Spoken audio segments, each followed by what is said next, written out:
He had everything: money, fame, and control. But the night he took his new secretary to a dinner that was supposed to seal his greatest deal, she shattered his world and stole his heart. Before we begin the story, tell us where you are watching from. We'd love to hear from you. Subscribe to the channel. Like this video. The city looked different at dusk. From the 73rd floor of Michelson Tower, the sunset painted Manhattan in shades of amber and crimson, but Liam Michelson barely noticed. He stood at the floor-to-ceiling windows of his corner office, hands clasped behind his back, his reflection staring back at him with the same cold expression he'd worn for the past 3 years. At 34, Liam had built an empire. Real estate, tech investments, venture capital. His name alone could make or break startups. Forbes had called him the Ice King of Wall Street. Business Insider dubbed him the billionaire who never smiles. And he was fine with that. Emotions were liabilities. Feelings were weaknesses he couldn't afford. The intercom buzzed. "Mr. Michelson, your 4 o'clock is here." Liam checked his Patek Philippe watch. Right on time. He appreciated punctuality almost as much as he appreciated silence. "Send them in, Victoria." His assistant of 6 years was leaving, retiring early to move to Tuscany with her husband. Liam had given her a generous severance package and a recommendation letter that could get her hired anywhere in the world. But now he needed a replacement, and he'd been through 17 interviews in the past 2 weeks. None of them were right. Too chatty, too intimidated, too eager to please. The door opened, and Victoria ushered in candidate number 18. Liam turned from the window, and for the first time in 3 years, something flickered in his chest. Just for a second. So brief he almost missed it. She was unexpected. Not because she was beautiful, though she was, in that understated way that didn't demand attention. Dark hair pulled back in a simple bun, minimal makeup, a navy suit that was professional but not expensive. She walked into his office like she belonged there, her spine straight, her gaze steady. But it was her eyes that caught him, gray-blue like storm clouds, deep, guarded. "Angela Rivers," Victoria announced. "She has an impressive background. Harvard Business School, 5 years at Morrison & Associates, fluent in 3 languages. Angela extended her hand. Her grip was firm. "Professional." "Mr. Michelson, thank you for seeing me." Her voice was calm, measured, no nervous tremor, no fake enthusiasm. Liam gestured to the chair across from his desk. "Sit." She sat, crossed her ankles, placed her portfolio on her lap, waited. Most candidates started talking immediately, filling the silence with rehearsed speeches about why they were perfect for the job. Angela said nothing, just held his gaze with those storm cloud eyes. "Why do you want this position?" Liam asked, settling into his leather chair. "I don't," Angela replied simply. "Want it, I mean. But I need it, and I'm qualified for it. Those are 2 different things." Liam raised an eyebrow. Honesty, that was refreshing. "Most people would lie. Tell me this is their dream job." "Most people would be lying," Angela said. "Working as someone's personal assistant isn't anyone's dream. It's demanding, thankless, and requires you to manage someone else's life better than your own. But I'm good at it, and I need stability right now." "Why?" For just a moment, something flickered across her face. Pain. Loss. Then it was gone, hidden behind that professional mask. "Personal reasons," she said quietly. "Nothing that would affect my work." Liam leaned back in his chair, studying her. She carried a secret. He could see it in the way her jaw tightened, in the careful way she chose her words. But secrets didn't concern him as long as they didn't interfere with business. "I'm not an easy man to work for," he said. "I expect perfection. I work 18-hour days, and I'll expect you to match my schedule. I don't tolerate mistakes, excuses, or emotional outbursts. If you can't handle pressure, this isn't the position for you." "I've handled worse," Angela said, and there was something in her tone, something hard and certain, that made him believe her. Can you start Monday? She blinked. You're offering me the job. Do you want it or not? Yes, she said. I want it. Then be here at 6 a.m. Monday morning. Victoria will train you for 2 weeks before she leaves. Angela stood, extending her hand again. Thank you, Mr. Michelson. I won't let you down. As she walked out of his office, Liam found himself watching her. The way she moved, with quiet confidence. The way she looked at him without flinching under his cold stare. He turned back to the window, dismissing the thought. She was just another employee. Efficient. Professional. Nothing more. He didn't know then that she was about to change everything. Angela's hands were shaking as she walked out of Michelson Tower. She made it 3 blocks before she had to stop, leaning against a brick wall, forcing herself to breathe. She'd done it. She'd actually gotten the job. For 6 months she'd been planning this. 6 months since she'd buried her sister. 6 months since she'd learned the truth about how Emily had really died. And now, finally, she was inside Liam Michelson's world. Her phone buzzed. A text from Director Matthews at the FBI. Status? She texted back. I'm in. Start date Monday. The response came immediately. Good work. Remember, Michelson is not the target. He's a victim. Dalton is using him as a front. Get close, but don't compromise yourself. And Angela, be careful. Angela stared at her phone, her heart heavy. Be careful. As if she hadn't already lost everything that mattered. Emily's face flashed in her mind. Her little sister. 26 years old. Bright. Ambitious. Working as an accountant for Senator Gregory Dalton's campaign. She'd called Angela 3 weeks before she died, voice shaking. Angie, I found something. In the senator's files. Money moving through shell companies. Millions. I think he's laundering money. I don't know what to do.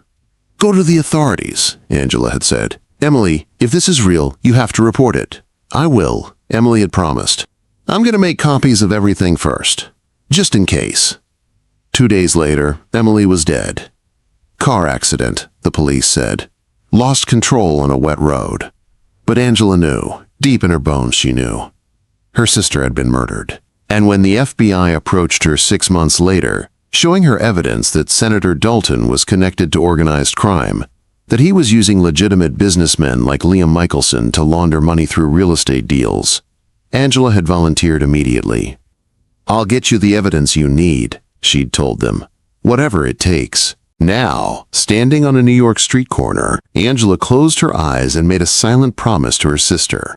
I'll make them pay him, I swear. I'll bring them all down. Even if it meant deceiving a man who'd done nothing wrong. Even if it meant getting close to someone she'd have to betray. Monday morning came fast.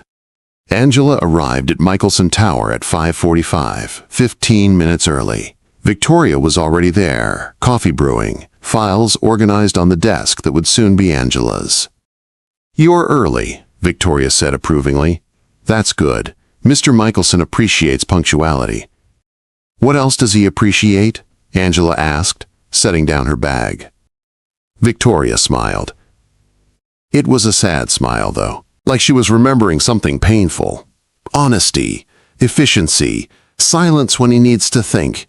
He's not as cold as people think, he's just broken. 3 years ago, his fiancée died in a plane crash. Since then he's buried himself in work. Hasn't dated, hasn't smiled, hasn't let anyone close. Angela felt an unexpected pang of sympathy. She knew what it was like to lose someone you loved, knew how grief could turn you into someone you didn't recognize. Does he ever talk about her? Never, Victoria said softly. But he keeps her engagement ring locked in his desk drawer. I've seen him take it out sometimes, late at night when he thinks no one's here. Before Angela could respond, the elevator dinged. Liam stepped out. Impeccably dressed in a charcoal suit, his expression already set in that cold mask. Victoria, Miss Rivers. Good morning, Mr. Michelson, they said in unison. He nodded and disappeared into his office, the door closing behind him with a definitive click. Victoria handed Angela a tablet. His schedule. He has back-to-back meetings until 7 tonight. Your job is to keep him on time, prepared, and caffeinated. He takes his coffee black, no sugar. He doesn't eat lunch unless you force him to. And whatever you do, never interrupt him when his door is closed, unless the building is on fire.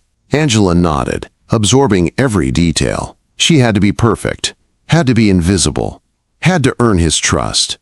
The first week was brutal. Liam worked like a machine. 18-hour days, conference calls at midnight, site visits at dawn. Angela matched him step for step, anticipating his needs before he voiced them. Fresh coffee appeared on his desk before his cup was empty. Files were organized before he asked for them. His dry cleaning was picked up. His dinner reservations were made. By Friday, Victoria pulled her aside. "You're doing great," she said. "I've never seen him this calm. Usually by Friday he's impossible. But you keep everything running so smoothly he doesn't have time to get irritated." Angela managed to smile. "Just doing my job." But that night, as she sat in her small apartment reviewing the files she'd secretly copied from Liam's computer, guilt gnawed at her stomach. He was a good man. Demanding, yes. Cold, absolutely. But honest, fair. He paid his employees well, treated them with respect, and she was betraying him. Her phone buzzed. "Matthews, find anything?" "Not yet," she texted back.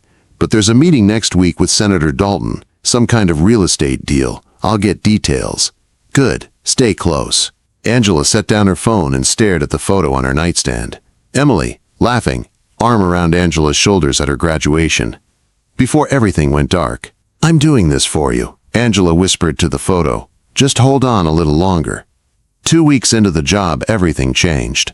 It was late, almost midnight. Angela had stayed late to organize files for a presentation Liam had the next morning. She thought she was alone, but when she walked past the conference room, she saw light spilling from under the door. She knocked softly. "Mr. Michelson, come in." He was sitting at the head of the long table, papers spread everywhere, his tie loosened, sleeves rolled up. He looked exhausted. Human, for once. "I thought you'd left," he said, not looking up. "I was finishing the files for tomorrow's presentation." Are you okay?" He finally looked at her, really looked at her, and for a moment his mask slipped. "No," he said simply. "I'm not." Angela hesitated, then stepped into the room. "What's wrong?"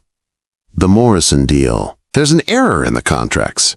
A clause that would give them controlling interest in the downtown property. If I sign this tomorrow, I'll lose $20 million and 3 years of work." He sounded defeated. "Lost." Angela moved closer, looking at the papers spread across the table.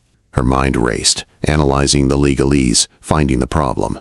"There," she said, pointing. "Section 12, subsection C. The language is ambiguous, but if you add a clarification clause here and here, it protects your interest while still satisfying their terms." Liam stared at the papers, then at her. "How did you see that?" "I have a law degree," Angela said quietly. "I never practiced, but I can read a contract." "Why didn't you mention this in your interview? You didn't ask." For the first time since she'd met him, Liam Michelson smiled. It was small, brief, but real. "You just saved me $20 million. "Just doing my job, Mr. Michelson." "Liam," he said, "when it's just us, you can call me Liam." Something shifted between them in that moment. Something neither of them could name. Angela felt it in the way his eyes softened when he looked at her. In the way her heart beat faster when he smiled. "Thank you, Angela," he said quietly. "Really?" She nodded and turned to leave, but his voice stopped her. "Angela?" She looked back. "Why law? If you have a degree, why work as an assistant?" The question hit too close to home. She felt her carefully constructed walls trembling. "Sometimes life doesn't go the way you planned," she said softly. "Sometimes you have to take a different path." She left before he could ask anything else. But that night, lying in bed, she couldn't stop thinking about the way he'd looked at her. The way his voice had softened when he thanked her. And she couldn't stop feeling guilty about what she was going to do to him. Over the next month, the distance between them shrank. Not intentionally, not obviously. but in small ways that neither could ignore. Liam started asking her opinion on deals, bringing her into meetings, trusting her judgment. And Angela, despite herself, started caring about him, about his company, about his success. They traveled together to Boston for a property acquisition. On the private jet, Liam actually made conversation. "You're different from Victoria," he said, looking up from his laptop. "How so?" "She was maternal, always worrying if I'd eaten, if I was sleeping enough. You're more like—" He paused, searching for the word. "A partner. You anticipate problems before they happen. You solve things I didn't even know needed solving. Is that a compliment?" "It's an observation. But yes, it's a compliment." Angela felt warmth spread through her chest. Dangerous warmth. In Boston, after a successful meeting, Liam surprised her by taking her to dinner. Not a business dinner, just dinner. They sat in a small Italian restaurant, and for the first time, Angela saw him relax. Really relax. He ordered wine, laughed at the waiter's jokes, asked Angela about her life. "You never talk about yourself," he said, twirling pasta on his fork. "I know your resume, but I don't know you." Angela's stomach tightened. This was dangerous territory. "Not much to tell. Grew up in Philadelphia. One sibling. Parents died when I was 23. Car accident." That part was true. The rest she had to carefully navigate. "The sibling?" Liam asked gently. Pain lanced through Angela's chest. "Gone too." "I'm sorry." The way he said it, quiet, sincere, made tears prick at Angela's eyes. She blinked them away. "What about you?" she asked, deflecting. "Victoria mentioned you were engaged once." His expression shuddered immediately. "That's not something I discuss." "I'm sorry. I shouldn't have." "Her name was Claire," he interrupted quietly. "We were supposed to get married. She died 3 years ago." "I'm so sorry, Liam." He looked at her, and something passed between them. Recognition. Two people who understood loss, who knew what it meant to keep living when part of you had died. "It's strange," he said softly. "I haven't talked about her in 3 years. But with you, it doesn't hurt as much." Angela's heart clenched. She wanted to reach across the table, to take his hand, to tell him she understood. But she couldn't. She couldn't let this get personal. She was here for a mission, for justice, for Emily, wasn't she? Everything came to a head on a rainy Thursday afternoon in November. Angela was at her desk when Liam called her into his office. He was standing at his window again, hands in his pockets, staring out at the city. "I have a dinner next week," he said without turning around. "Senator Dalton's fundraiser. It's important. He's helping push through zoning permits for the Hudson Yards project. I need everything to go perfectly." Angela's blood went cold. "Dalton, the man responsible for her sister's death." "Of course," she said, keeping her voice steady. "I'll coordinate with his staff. I want you to come with me." Angela's heart stopped. "Sir?" "To the dinner, as my guest. I'm your assistant, Mr. Michelson. I don't think. You're more than that." He turned to face her, and his expression was different. Vulnerable. "You've become important.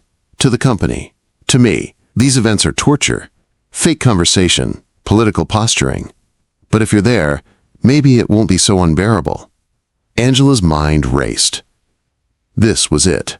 This was the opportunity she'd been waiting for. To get close to Dalton. To gather evidence. To finally bring him down. But her stomach twisted with anxiety, seeing Dalton in person. The man who'd killed Emily. Could she do it without revealing everything? "Angela?" Liam's voice was concerned now. "If you're uncomfortable, I understand.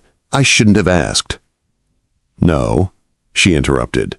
"I'll come. I'd be honored." He smiled.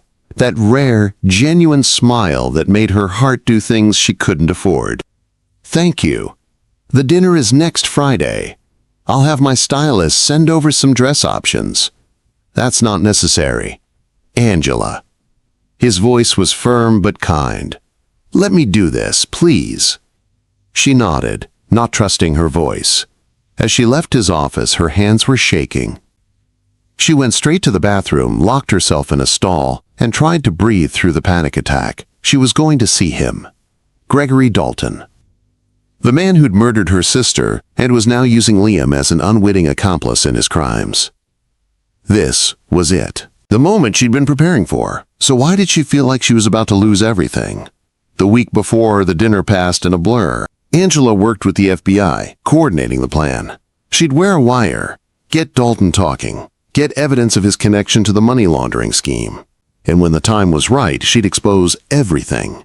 But she hadn't counted on how the plan would affect Liam. The day before the dinner, he called her into his office again. He looked nervous. Liam Michelson, the Ice King of Wall Street, looked nervous. "I got you something," he said, pulling out a black velvet box. Angela's breath caught. "Liam, you shouldn't." "It's not what you think." He opened the box. Inside was a delicate silver bracelet with a single charm, a small compass. "You keep me on course, in business, in life. I wanted you to have something to remind you of that." Tears pricked Angela's eyes. She couldn't do this. She couldn't accept his kindness, knowing what she was about to do. But she took the bracelet, let him fasten it around her wrist, and managed to smile. "Thank you," she whispered. "It's beautiful. You're beautiful," he said quietly. Then, realizing what he'd said, he cleared his throat. "I mean, that came out wrong." "I know what you meant," Angela said softly. And the terrifying thing was, she did. That night, alone in her apartment, Angela stared at the bracelet on her wrist, at the compass charm that was supposed to keep her on course. But what course was she on anymore? Justice for Emily? Or something else entirely? Her phone buzzed. "Matthews. Tomorrow's the night. Are you ready?" Angela stared at the message for a long time before responding. Ready? But she wasn't sure if that was true anymore. Friday arrived too quickly. Angela stood in front of her mirror, hardly recognizing herself. The dress Liam's stylist had sent was stunning. Black, elegant, with a subtle sparkle that caught the light. Her hair was down for once, falling in soft waves. She looked like someone who belonged at a senator's fundraiser. She looked like someone who wasn't about to destroy everything. The FBI tech had wired her carefully, the tiny microphone hidden in her necklace. All she had to do was get close to Dalton. Get him talking. The flash drive in her clutch contained all the evidence they'd gathered. Bank records, shell company documents, everything. When the time was right, she'd expose him. In front of everyone. In front of Liam. The car Liam sent arrived at 7. When she stepped into the lobby of Michelson Tower where they'd agreed to meet, Liam's expression made her heart skip. He stared at her like he'd never seen her before. "Angela," he breathed. "You look different," she supplied nervously. "Stunning," he corrected. "You look absolutely stunning." He offered his arm and she took it, trying to ignore how right it felt, how natural. In the car, Liam was quiet, thoughtful. Finally, he spoke. "I'm glad you're here," he said. "I've been dreading this dinner for weeks, but knowing you'll be there, it makes it bearable." Guilt twisted Angela's stomach into knots. "Liam, I know this is inappropriate," he continued, not looking at her. "You work for me. There's a power dynamic, but I can't stop thinking about you. These past few months, you've changed something in me. Made me remember what it felt like to be human instead of just a machine that makes money." "Please don't," Angela whispered, tears threatening. "I'm sorry. I shouldn't have said anything. I just needed you to know." The car pulled up to the venue, a historic hotel with gilded ballrooms and crystal chandeliers. The kind of place where powerful men made deals that changed lives without ever getting their hands dirty. As they walked through the entrance, cameras flashing, Angela's heart pounded. Somewhere in this building was Gregory Dalton, the man who'd killed her sister, the man she'd spent 6 months preparing to destroy. And beside her was Liam, who'd just confessed feeling she couldn't return without destroying him. The ballroom was magnificent. Hundreds of guests in evening wear, champagne flowing, orchestra playing. Liam's hand rested lightly on the small of Angela's back as they navigated the crowd, and she tried to memorize the feeling. After tonight, he'd never touch her again. And then she saw him, Senator Gregory Dalton. Tall, distinguished, silver-haired. The kind of man who looked trustworthy, fatherly, safe. The kind of man who destroyed lives and smiled while doing it. He spotted Liam and approached, arms extended. "Liam, so glad you could make it." "Senator." Liam shook his hand. "Thank you for the invitation. This is my associate, Angela Rivers." Dalton's eyes landed on Angela, and she saw it, just for a fraction of a second. Recognition, not of her face, they'd never met, but of her name, her sister's name, Rivers. His smile never wavered, but his eyes went cold. "Lovely to meet you, Miss Rivers." Angela forced herself to smile, to shake his hand. The hand that had signed her sister's death warrant. "Senator," she managed.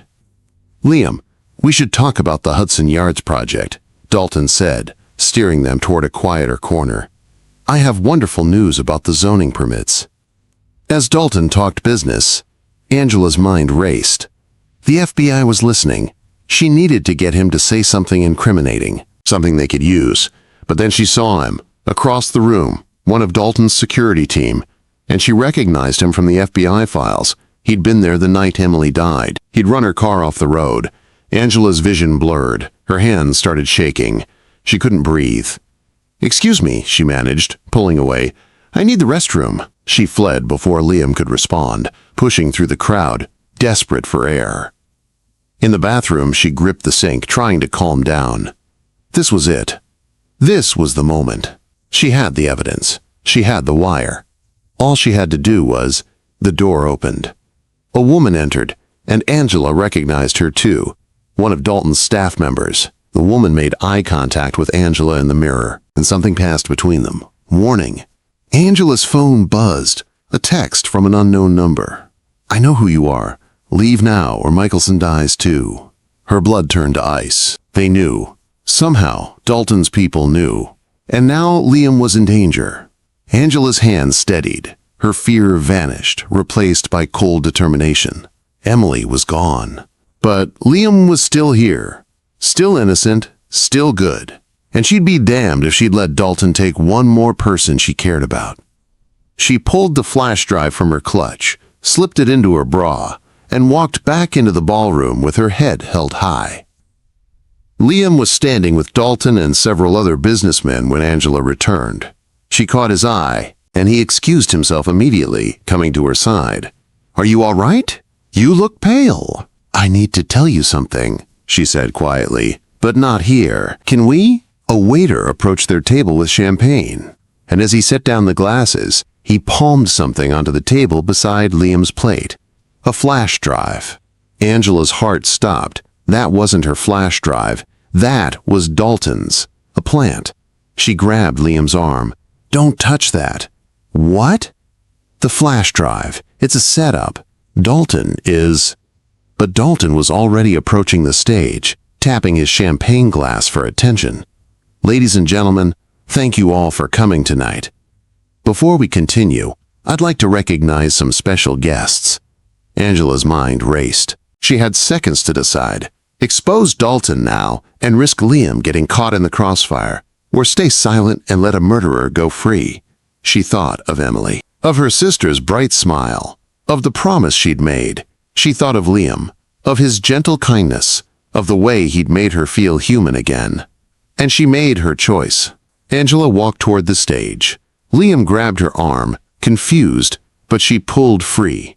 She could hear Matthews in her earpiece. "Agent Rivers, stand down. We're not in position." She ignored him. "Senator Dalton," she called out, her voice carrying across the ballroom. Conversation stopped. Heads turned. "Before you continue, there's something everyone here should know." Dalton's expression never changed, but his eyes promised murder. "Miss Rivers, this isn't the time." "My name is Angela Rivers," she continued, pulling the flash drive from where she'd hidden it. "6 months ago, my sister Emily Rivers worked for your campaign. She found evidence of money laundering, racketeering, and fraud. And 3 days before she could report it, she died in a convenient car accident." Gasps rippled through the crowd. Liam stood frozen, his face white. Angela plugged the flash drive into the projector system. Within seconds, the screens around the ballroom lit up with bank statements, wire transfers, shell company records. All traced back to Dalton. You've been using legitimate businessmen like Liam Michelson to launder money through real estate deals. You've been stealing from taxpayers, from investors, from everyone who trusted you. And you killed my sister to cover it up. The ballroom erupted in chaos. Dalton's security moved toward the stage, but suddenly FBI agents were everywhere, flooding in through every entrance. Senator Gregory Dalton, you're under arrest, Director Matthews announced, stepping forward with handcuffs. But Angela only had eyes for Liam. He stood in the middle of the chaos, staring at her like she was a stranger, like she'd betrayed him, because she had. Liam? She started, stepping off the stage, but he turned and walked away without a word. Angela found him on the hotel roof. He stood at the edge, hands braced on the railing, staring out at the city lights. "You should go," he said without turning. His voice was cold. "Empty. Liam, please, let me explain." "Explain what?" "That you've been lying to me for 3 months? That everything between us was fake? That you used me?" It wasn't like that. He whirled around, and the pain in his eyes nearly broke her. "Then what was it like, Angela? Or is that even your real name?" "It is.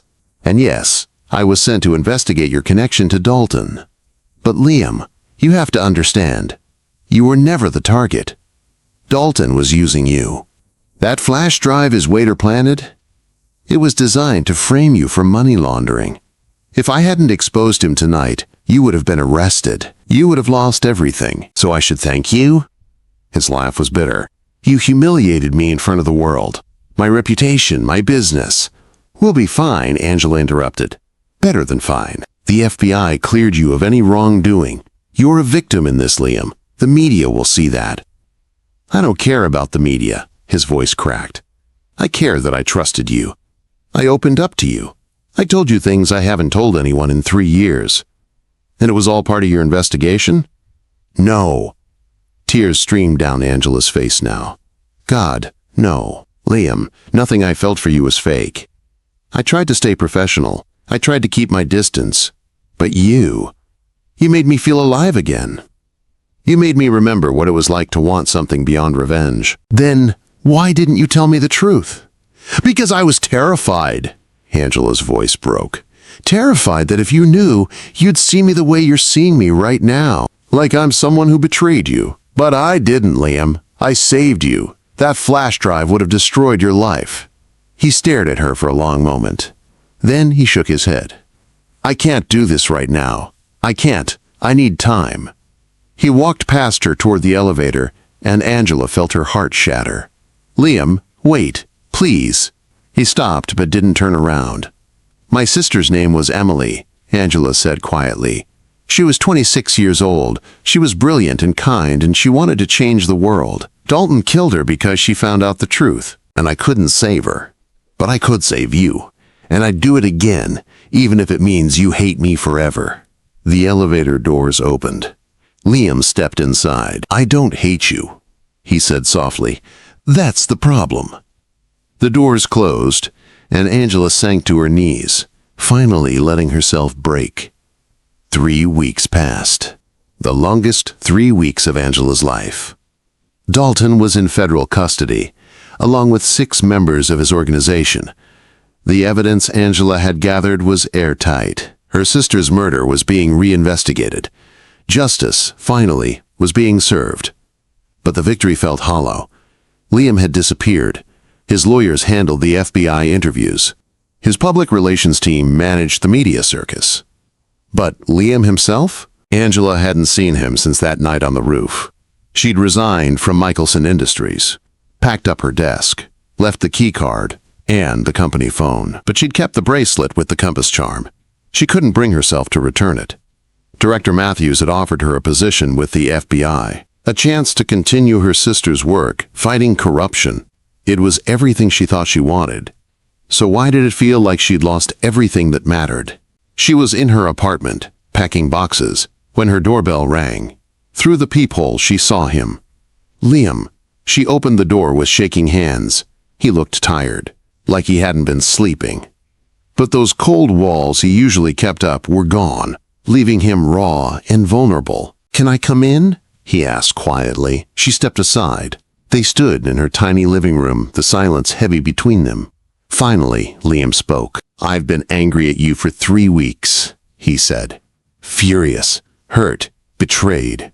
I went over every conversation we had, every moment we shared, trying to figure out what was real and what was part of your investigation." Angela's throat tightened. "Liam, let me finish."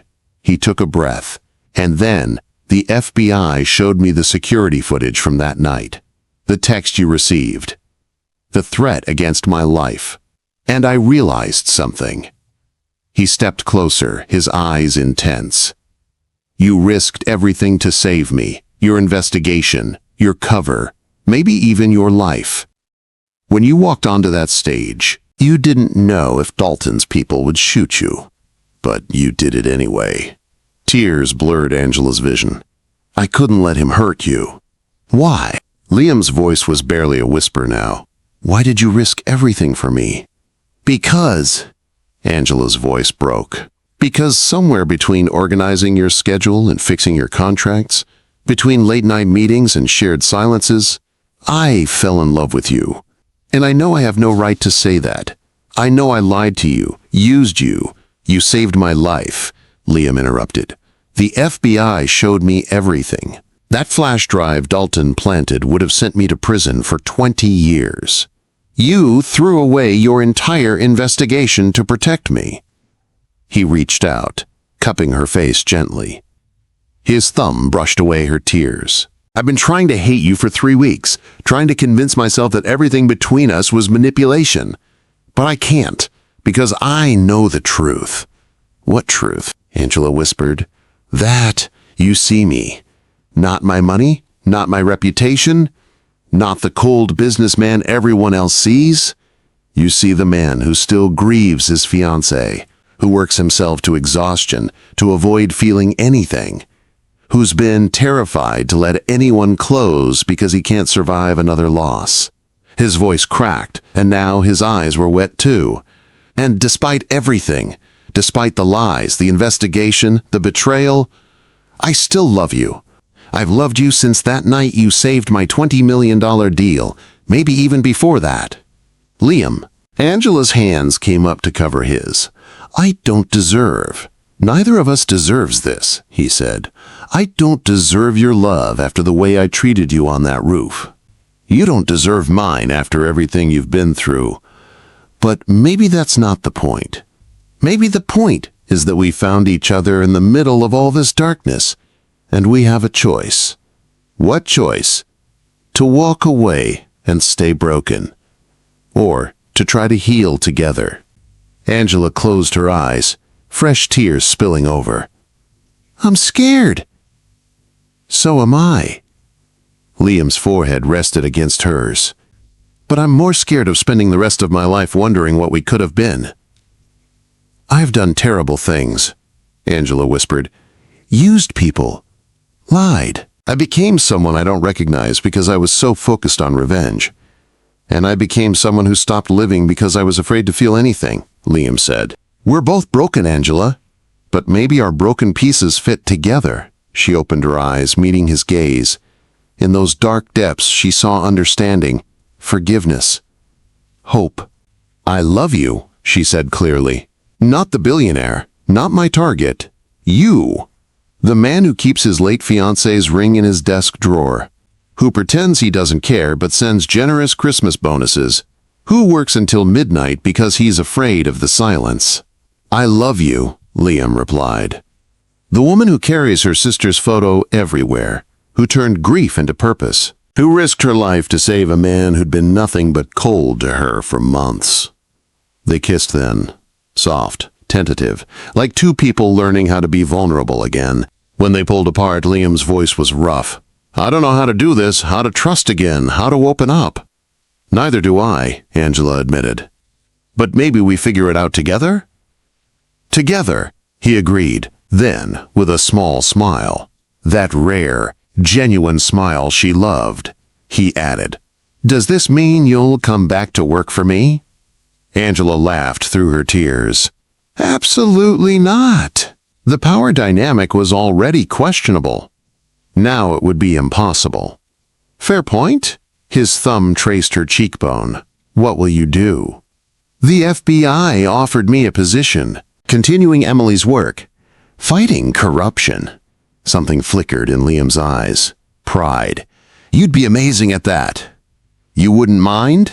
Mind? Angela, you took down one of the most corrupt politicians in the country.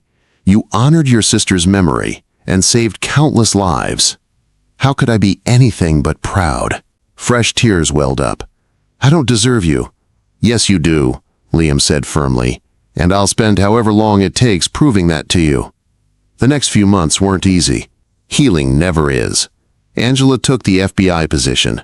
Liam threw himself back into work, but this time with purpose beyond profit. He started a foundation, the Emily Rivers Foundation for Government Accountability, dedicated to protecting whistleblowers and investigating corruption. They took things slow.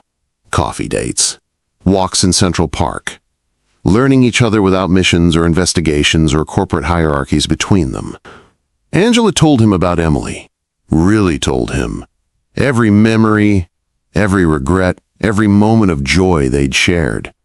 And Liam told her about Claire, about the guilt he carried, about the ring he couldn't bring himself to let go of. I'll always love her, he said one evening as they sat on his apartment balcony. The city lights spread before them. She'll always be part of me. I know, Angela said, lacing her fingers through his. Just like Emily will always be part of me. We don't have to forget them to move forward. No, Liam agreed softly, we don't. 3 months after their reunion, on a cold February evening, Liam took Angela to dinner. Not at some expensive restaurant, but at the small Italian place where they'd first really talked, where she'd first seen him as more than her boss.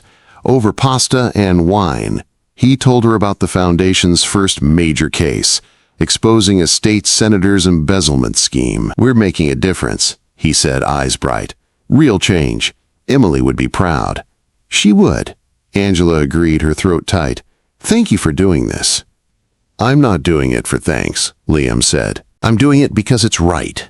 Because you showed me that wealth means nothing if you're not using it to make the world better. After dinner, they walked along the waterfront. The February air was bitter, but Liam kept his arm around Angela, keeping her warm. I have something for you, he said, stopping near the Brooklyn Bridge. He pulled out a small box. Not velvet, not a ring box, just a simple wooden box. Inside was a locket, silver, delicate, engraved with 2 names, Emily and Claire. I thought, Liam's voice was uncertain, I thought maybe we could carry them with us, together, so they're always part of our story. Angela's hands shook as she opened the locket. Inside were 2 tiny photos, Emily on one side, Claire on the other. 2 women they'd loved and lost. 2 women who'd shaped who they'd become. It's perfect, Angela whispered, tears freezing on her cheeks. Help me put it on? As Liam fastened the locket around her neck, Angela felt something shift, the weight she'd been carrying for so long. The grief, the guilt, the rage didn't disappear. But it softened, became bearable. I'm ready, she said quietly. Ready for what? She turned to face him, holding his gaze. To stop running from happiness. To believe I deserve this. Deserve you. Liam's smile was blinding. It's about time. They kissed under the Brooklyn Bridge, 2 broken people learning to be whole again. But peace never lasts as long as we hope.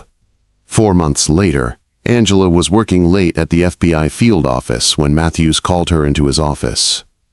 His expression was grim. We have a problem. Angela's stomach dropped. What kind of problem? Dalton made bail. Some technicality his lawyers found. He's out. That's impossible. The evidence is being challenged. And there's more.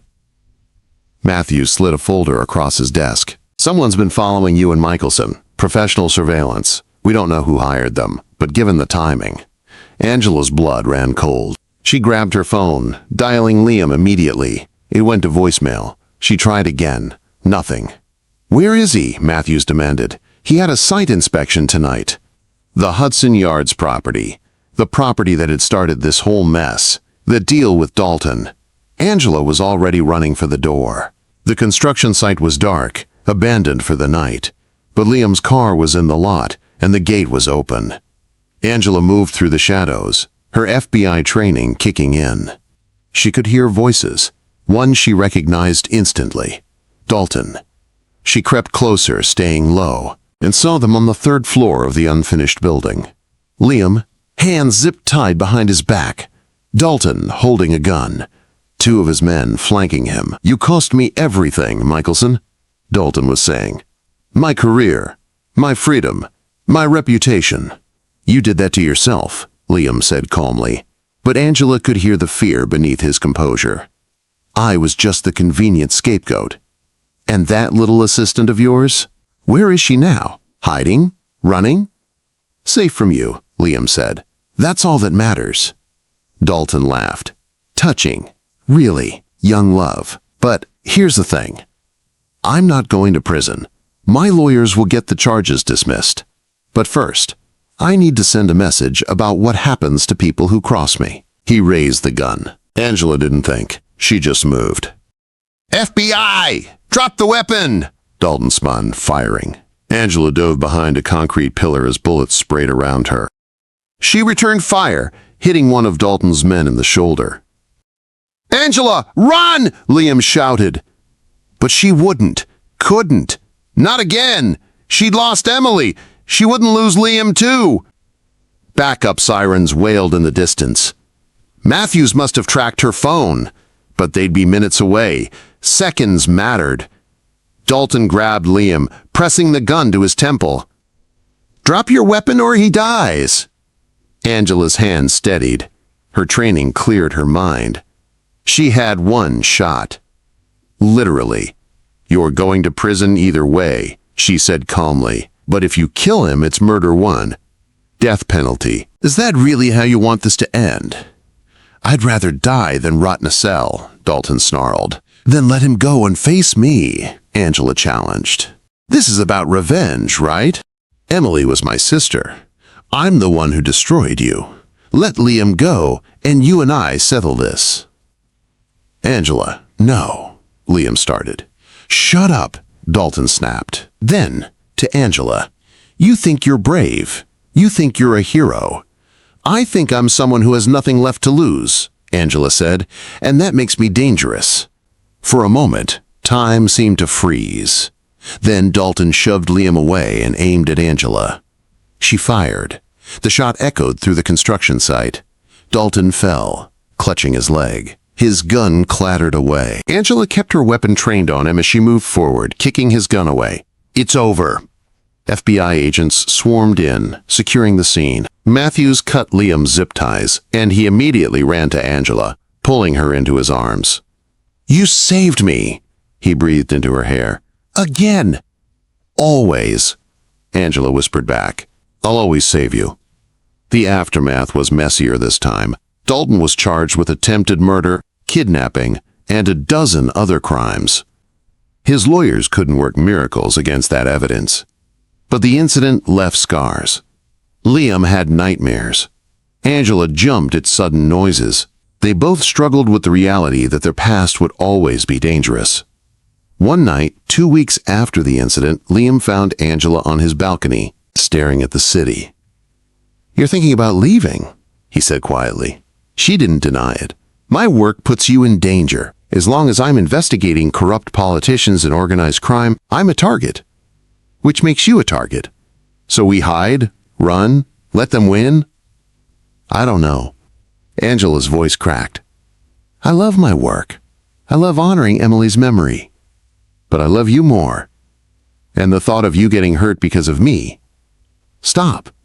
Liam turned her to face him. "You don't get to make that choice alone.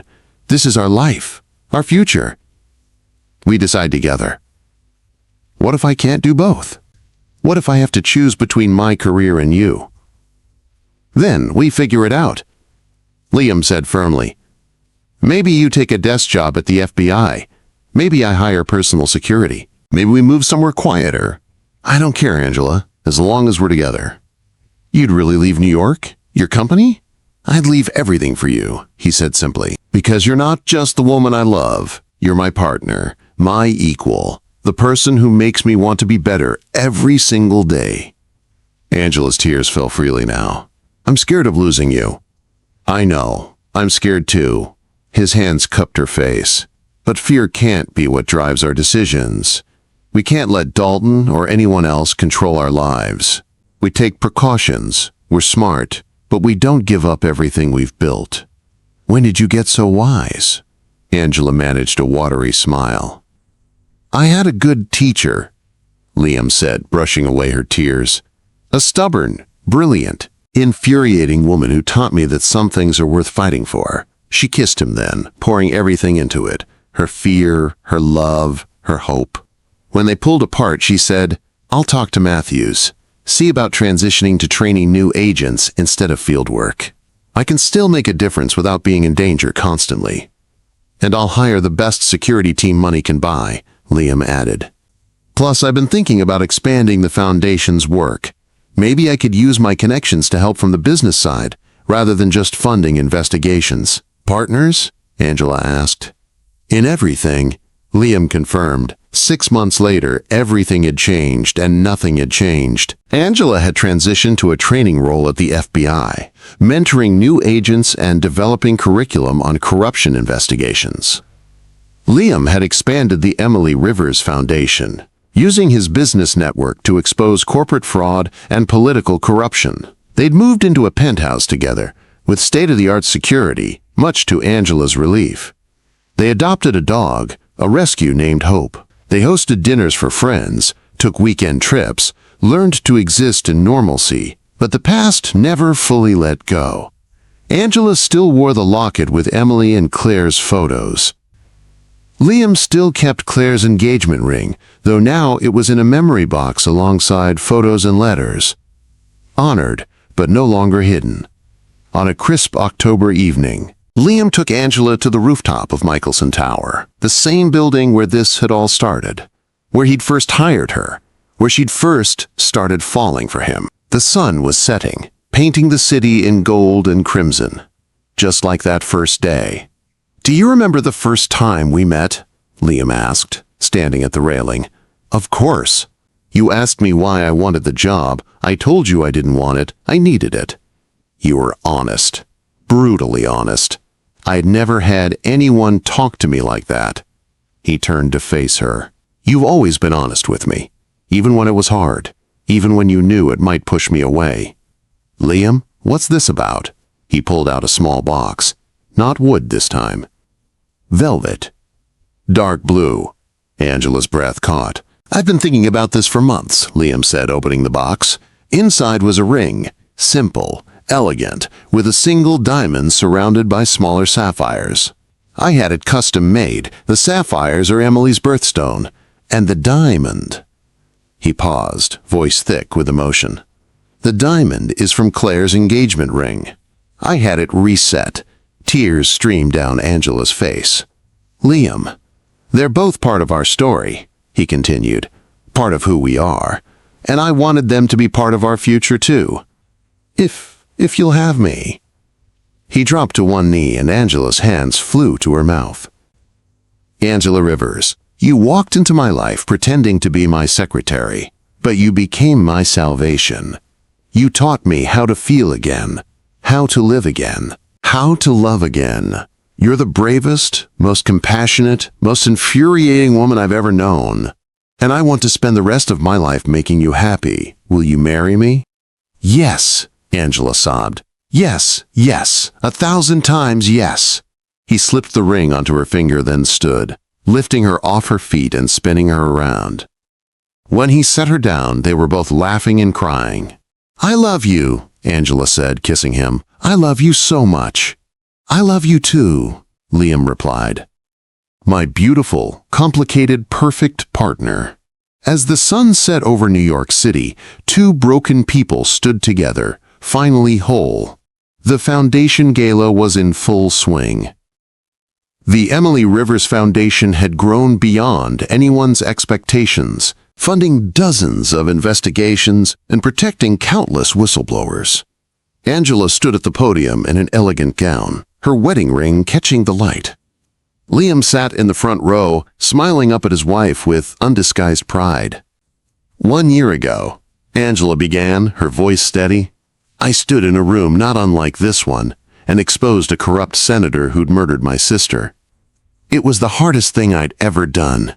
It cost me my cover, my investigation, and nearly cost me the man I loved. She looked at Liam, and their eyes met. But it also gave me something I never expected: hope, purpose, love. My sister Emily believed that one person could make a difference. She died for that belief. And tonight, as we celebrate the foundation that bears her name, I know she was right. Applause filled the ballroom. This year, the Emily Rivers Foundation exposed 6 corrupt politicians, protected 17 whistleblowers, and helped convict 12 people involved in fraud and racketeering. But more than that, we've created a network of people who refuse to let corruption win. People who believe that truth and justice matter. Angela's voice grew stronger. My sister would be proud. And I hope that wherever she is, she knows that her death wasn't in vain. That her courage inspired something bigger than either of us could have imagined. More applause. Angela stepped down from the podium, and Liam met her at the stairs, offering his hand. That was beautiful, he murmured. I meant every word, Angela said. They danced together as the orchestra played, surrounded by hundreds of people who'd come to support the foundation. But in that moment, they were alone, just 2 people who'd found each other in the darkness and chosen light. Do you ever regret it? Liam asked quietly. Everything that happened? The lies? The danger? Angela thought about it. Really thought about it. I regret that Emily had to die, she said finally. I regret that you got caught in the crossfire. But regret us? Never. You're the best thing that ever happened to me. Even though I was a cold, impossible boss? Especially because of that, Angela teased. You were a challenge. I like challenges. Liam laughed. That full, genuine laugh she loved. Well, Mrs. Michelson, I hope you're ready for a lifetime of challenges. Because I intend to keep you on your toes. Bring it on, Mr. Michelson, Angela replied. We faced corrupt senators, assassination attempts, and your impossible schedule. I think we can handle anything. As they swayed to the music, Angela caught sight of their reflection in the ballroom windows. 2 people, scarred but healing, broken but rebuilding. Together. She thought of Emily, hoped her sister could see her now. Happy, in love, making a difference. And she thought of Claire, the woman Liam had loved before, who'd loved him enough to want him to be happy again. Thank you, Angela whispered, not sure if she was talking to Emily or Claire or the universe itself. Liam pulled back slightly. For what? For not giving up on love, for giving us a chance, for being brave enough to forgive me. Angela, Liam said seriously, you didn't just give me a second chance at love. You gave me a second chance at life, at being human instead of just existing. I should be thanking you. Then we're even, Angela smiled. No, Liam said, kissing her forehead. We're better than even. We're partners. The music swelled. The crowd applauded. And somewhere, in the space between grief and joy, between past and future, 2 sisters and a woman who died too soon smiled down on the people they'd loved. Because love, real love, never truly dies. It transforms, evolves, becomes something new. And sometimes, if you're very lucky, it gets a second chance.